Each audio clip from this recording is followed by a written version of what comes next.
familiar face. You're good to start the session. Enjoy. Right. Okay, welcome to day 3 of World Crypto 2021, everybody. My name is Tyler, and I have the pleasure of sharing the next 2 sessions, which will both be invited talks on contact tracing. I think it's fair to say that this last year has been very challenging, and it's going to be great to hear about how people from our community have been contributing to solutions for the COVID pandemic. Now, before we kick off, I'd just like to remind you, please put your questions in Zulip, and I will try to monitor them there. Also, please remember to adhere to our code of conduct, and also keep yourself muted during the talks. So first up, we're going to have Carmela Troncoso. Carmela is the head of the Spring Lab at EPFL, which is focused on security and privacy research. Carmela's group has been heavily involved in the design of the Decentralized Privacy Preserving Proximity Tracing, or DP3T solution, which is at the core of the Swiss COVID app. Carmela's group definitely does very impactful and engaging research, and she's recently let me know that she's looking for crypto-focused PhDs and postdocs. So do reach out to Carmela. But with that, I'll leave it to you, Carmela. Take it away. Thank you very much. So let me do again the fancy sharing here. Okay, so here I am at the bottom of the slide. My name is Carmela, and as Tyler was saying, I want to talk not only about the crypto side of developing this, but really about the privacy engineering process and how we did or we suffered from theory to practice and a lot of things that happened during these crazy months.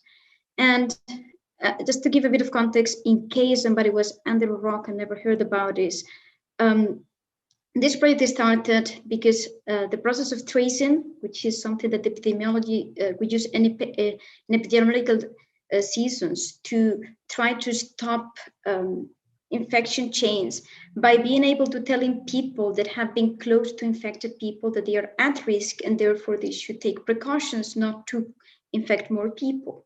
And this is typically done manually, meaning that there is an interview with a person, you ask them who were the contacts, then you find a way of contacting those people, you call them, you write emails to them, you send SMSs. But at the rate as COVID was growing, this system, this manual system became overwhelmed. We didn't have enough capacity to actually call everyone or do all of the interviews. So the need here was to find a technological solution that could complement these manual people when they get overwhelmed and be able to notify users of this in an automated way. And the kind of the challenges to do this is they have to be a timely, meaning that it has to be fast. One of the problems when this gets overwhelmed is that the process is also slow, right? You need to go through the interview and you need to call people. But we know that every day that someone is around, maybe infected with COVID, we can have many more infections. So time is of the essence. So it should be efficient. It should not require more manual labor than the previous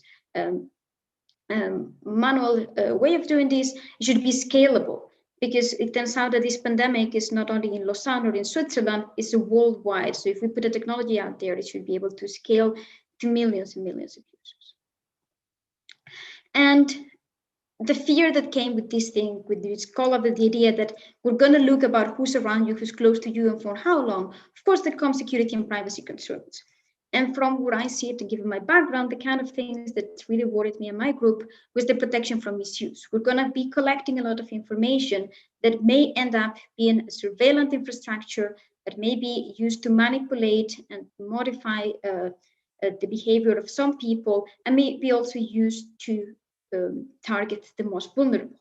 So we wanted to build something where the purpose of the application is limited by default, technologically, and a kind of time give us a bit of reasons, because if you have followed the news in the last month since these kind of applications have been out there, and since we actually have massive contact tracing, you find news in which we see how the information collected for tracing is being misused by people like bartenders that use this information to harass their clients, by the police that ask for these records for investigations.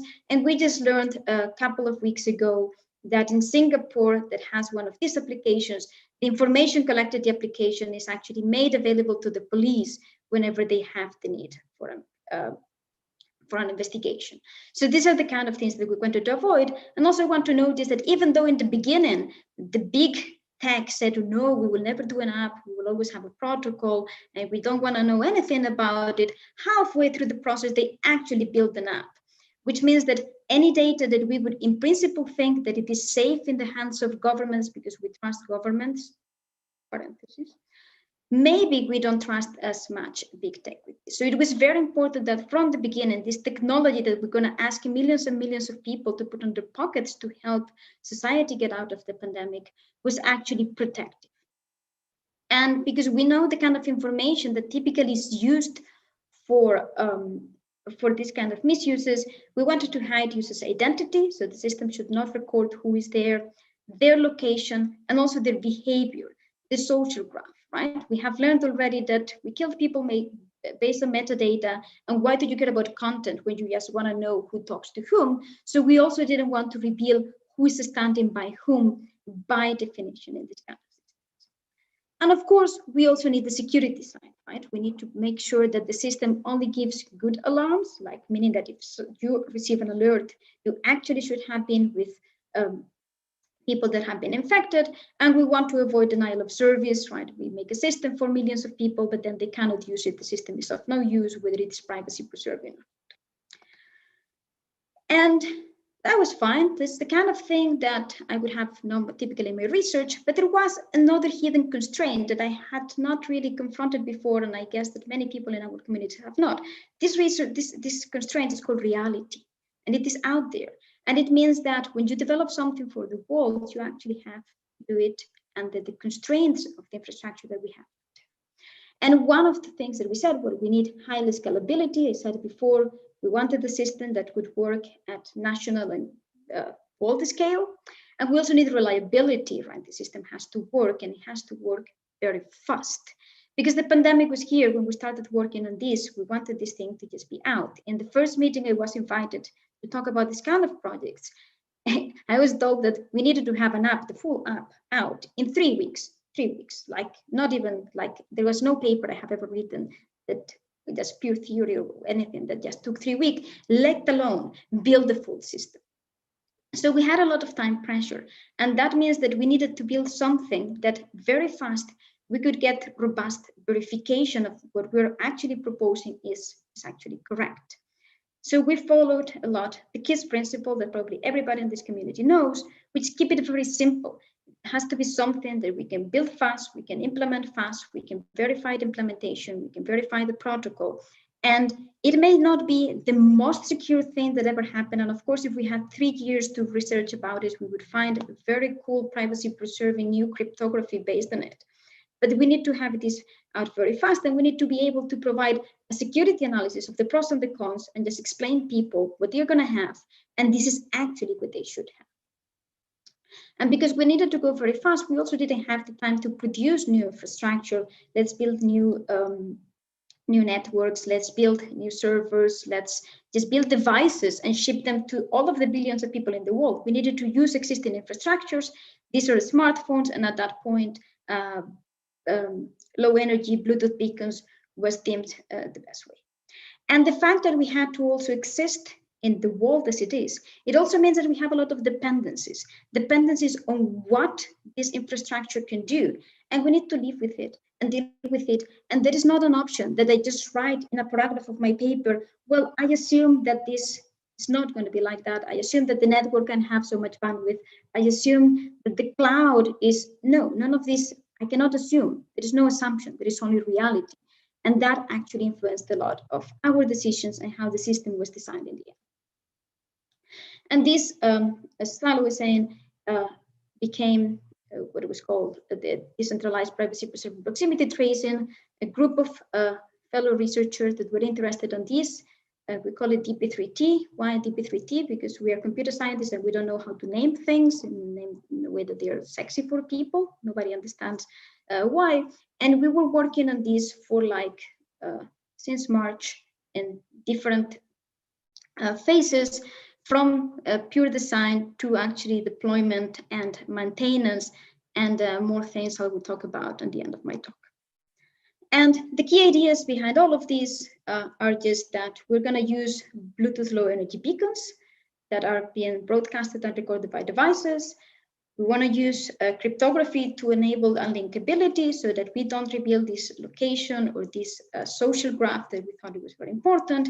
And we use decentralization for the key operations, the ones that are more related to these privacy properties that we wanted to achieve, so that we could limit the purpose of the application, because there is no entity in the system that actually even has the information that they could misuse. And with this, we started working, and then we proposed the protocol. And I would explain to you what you do, but this was the theory, because this very soon got kind of out of the way, because in practice, we were using existing infrastructure. Existing infrastructure means the phone. And the moment that anyone decides that they're going to do an app, they have to work with Google and Apple, because Google and Apple are the ones that do the operating system, are the owners of this thing. And you need them to give you permission to use some parts or to modify. One of the things that we needed is that these apps that actually are going to have a lot of traffic and beacons in the background need to have limited use of battery and CPU usage.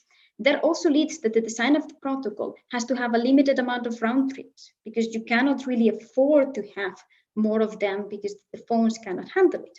But you need Google and Apple to be involved in the fact about how we're going to use Bluetooth in a new way, actually does optimal use of the CPU, such it doesn't hit the battery too much and users still like your application. We still have a lot of complaints that these apps consume too much battery. Imagine if we didn't have the optimization that came from the fact that Google and Apple got involved and helped with this. It also needs to run in the background. That meant that in the case of Apple, Apple needed to be involved and change their operating system to enable this. They had before, also for privacy reasons, that Bluetooth low energy could not be read in the background. No application could do this. So if they couldn't participate and they couldn't enable this, the apps would actually not work.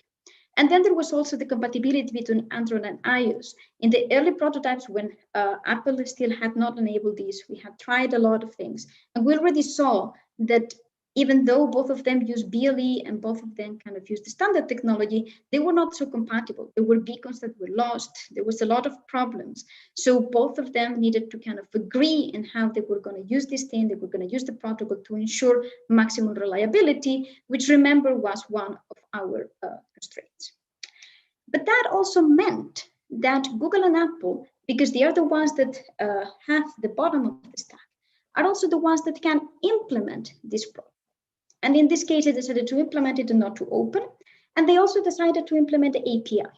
And this has, as we will see in the stock implication for privacy engineering, interestingly enough, it also had huge implications for epidemiology and how exposure estimation was computed, because they took decisions that actually made us have to change and have to actually misuse the API to do what the epidemiologists thought it was correct. I just don't have the time in the talk to talk about it. Happy to answer questions later.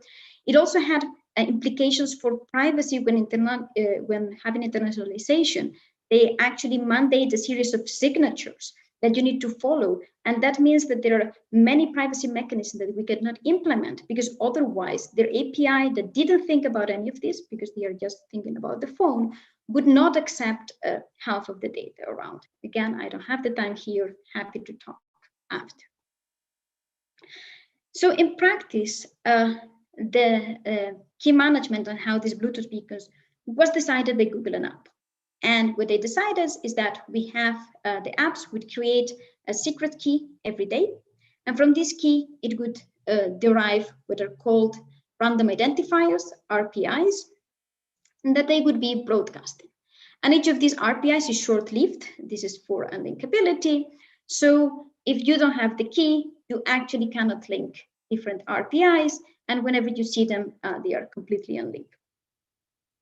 I have to say as well that the fact that they decided to create a key every day also has an impact on the privacy implications of the system. As many people have pointed out, there is some trackability of COVID-positive users. The fact that this is lasts for a day, that's the trackability that you have. But we didn't have any opportunity to change or to not change. That was something that we may or may not agree, but actually how the infrastructure was built mandated what would be our privacy definition. So how does the system work? All of the participants in the system, they have their phones. The phones are broadcasting these RPIs, and whenever they are close enough to each other, they actually can see the information, and they store it on a list on their phones. Whenever they see someone, if they are far enough, like A and C here, they would not see each other, so C would not collect A, and A would not collect C. And together with the numbers, these apps also collect some information about the Bluetooth power. And this is kind of a proxy for distance. Like Bluetooth power works the same as voice volume. If you're close by, you're going to hear high power, the same as if I come very close to the mic, you hear me louder. If I go far away, you hear me less. So this is the information that you use later on to make exposure estimations. Whenever one user is COVID positive, then this user would talk to the doctor. The doctor would give them an access code. And with this access code, what the user does is to upload the keys that they produced to a server. The rest of the users periodically download all of the keys from the servers, from all of the positive users, and then they compare them with the lists of SIN numbers. And then with the numbers that they have seen, they make a calculation with this Bluetooth power that they have. And if with this calculation, it is deemed that they have been close enough to other people, so the power is very high for beacons that indicate that this is more than 15 minutes, then they would receive a notification that would tell the user to take action. What action depends very much on the country and how they have decided. In the case of Switzerland, it encourages the user to self-isolate and to call an info line for more instructions. So this system ensures that the only information that ever leaves the phone are just these keys, these temporary exposure keys that are broadcasted, and only during the contagious period. No other information is needed. These keys depend on the phone. They are created randomly by the phone, so they are not associated to an identity. They are rotated on a predefined schedule, so they don't depend on where the user is, nor with whom the user is, and has no information about others. It's only the information that they have created. And this is how we ensure that in the server or outside of the phone, there is no information available for abuse, limiting the purpose of the system that is essentially only useful to actually trigger these notifications, if and only if you have been close to another user. And another thing that was very important, again, because we were going to ask millions of people to put the system in their pockets, was that the system would disappear when needed. And of course, we don't trust that if the system is kind of useful, maybe governments don't want to remove it, or they want to use it for something else. But the way the system is designed, the system just sunsets by design the moment the users do not participate. It is up to users to upload keys to the server. If users stop doing this, if users uninstall the app, then there is no more information flowing around, and the information that was stored in this server is actually useless, because you cannot use it for anything else other than if you had seen one of the beacons in the past.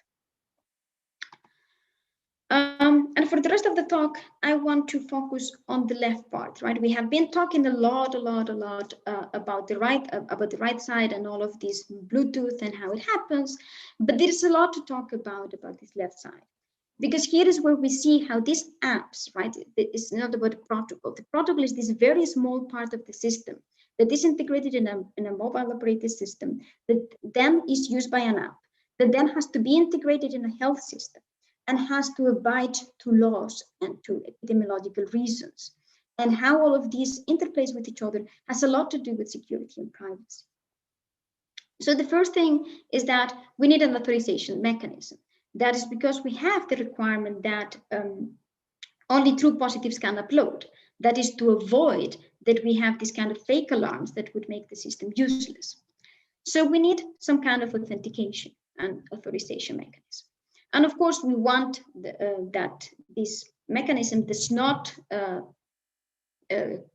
complicate the privacy properties of the system. And we also want them to be hard to delegate, so that if I receive one of these codes, I cannot give it to someone else, and then they can upload maybe numbers and keys that are not actually positive, and they can launch false alarms. We didn't want any of this.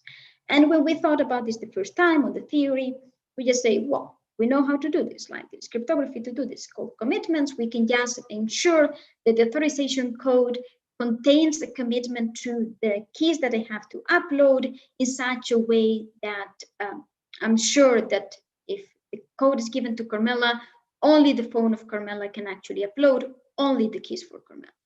And that would be great. Other than that, when we go to practice and in reality, it turns out that most of the health systems in the world are not digitalized. It is not easy to find a way of actually creating these commitments. And we ended up, not only in Switzerland, but mostly everywhere, having very simple activation codes, like 12 digits, nothing complicated, that are sent to the user via phone or via snail mail, or you call them, maybe via SMS if you're super advanced. And different countries have different level of automatization of how this is sent. Some of them require the involvement of the doctor. Some of them just send them automatically. And as far as I know, only Belgium went with some very light version of commitments. I'm sure Bart is around and can explain more about how the system works. And still, it is not really, as far as I'm concerned, having the full commitment to the keys that you're going to upload, which also comes from the fact that we have only one particular API, right? The one that Google and Apple gives us, and we don't have access to all of the information that maybe we would need to do this in a privacy-preserving way without bothering the user. So, okay, now we have all of this. And if we think from a privacy engineering perspective, like, are we done? Like the system that I have described kind of does all of the things that we like, right? Doesn't reveal information. But if we go back to the description that I gave, it turns out that the only moment when you upload is when the user is COVID positive. So if we do take the system as is, it means that network traffic may actually reveal one of the most sensitive information we have in the system, which is health, who is COVID positive and who is not. And of course, in theory, we had solved this perfectly, right? We had this in the white paper in a line. I mean, I think there are a couple more lines, but we just said here, this can be mitigated using dummy uploads, right? We have plenty of research about this. I have made half of my career based on doing anonymous communications and dummy traffic. We have this nailed. And we have it nailed, except that in reality, most of the things that we write on papers cannot really be made. So first of all, in the papers, we always assume that the traffic is Poissonian, traffic is binomial. We just have an assumption, we math with this. In reality, we have no idea how traffic looks like. We have no idea what is users' behavior, let alone users' behavior in pandemic times with a new app that has never existed before. And then also we have a lot of constraints that are associated to the platform and to the fact that we're deploying this in real life. So normally with dummy traffic, we just kind of make this little very nice graph, and we just say, depending on how much dummy traffic, how much protection you have. But here we actually had to reduce the bandwidth. The bandwidth is consumed for real. We cannot make users consume a lot of bandwidth with these applications, because they are gonna then uninstall and say, I don't want something that actually kills my data plan. And we also need to take care about service capacity. Servers are powerful, right? They are on clouds, but still, you cannot hit them. You cannot have 8 million Swiss hitting this server every minute, right? We needed to have something that was kind of smaller. And you also have to take into account that all of these connections actually also drain the battery of the phone. And let's go back. If we have users with their phone battery drained, users are going to say, uninstall, I don't want this crap on my phone. We also had the case that we could not have anonymity. We cannot rely on infrastructure that is actually not very good. And we cannot have delays, in the sense that it's very important that information gets there as soon as possible. That's the epidemiological reason. So we had to go for a very much weaker notion, plausible deniability. We got everything to have constant time and size, and the solution is an exponential. I have the link at the bottom of my slides if you want to really know more about the nitty-gritty details. But also it turns out that in practice, it's not only about just uploading more things, because there is authentication, if we remember. So that means that because we had these very silly activation codes, actually the system in Switzerland works that you get an activation code from the doctor, but then you exchange that by a token that is actually what allows you to upload information to the server. So that means that the dummies also must realize this authentication step. That means that all the servers that we build in the system have to take into account that they're going to be dummies and ensure equal timing and volume for all of the operations. So that means that our little dummy traffic now ripples to a lot more of the system than what we thought. And in practice, again, this is not a silly kind of drawing of a phone, it's a real phone. And the real phone has the Google and Apple API. And Google and Apple have not thought about this kind of dummy. And for the early versions, they had a security mechanism that meant that you could only reveal a key after it expires.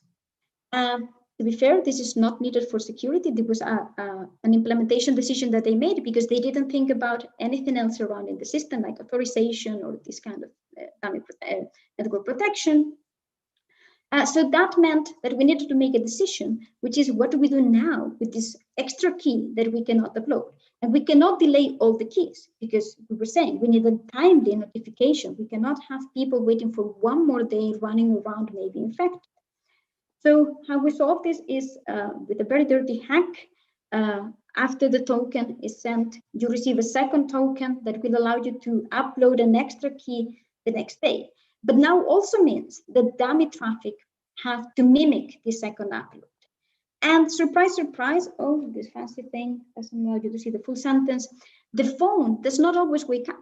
So all of these things, the more complicated it is and the more actions the phone has to do in a dummy situation, the more times the dummy traffic is going to fail because the phone may not wake up. It may not get CPU in the background.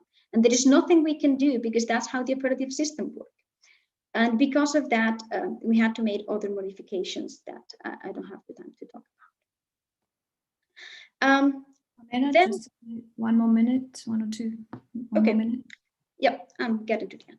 So we have now that all of this was done, great, we have dummy, but it turns out that the servers do not exist in the vacuum, right? They don't exist like in my slide. They actually live in a cloud like this. This is more or less the mapping to the cloud.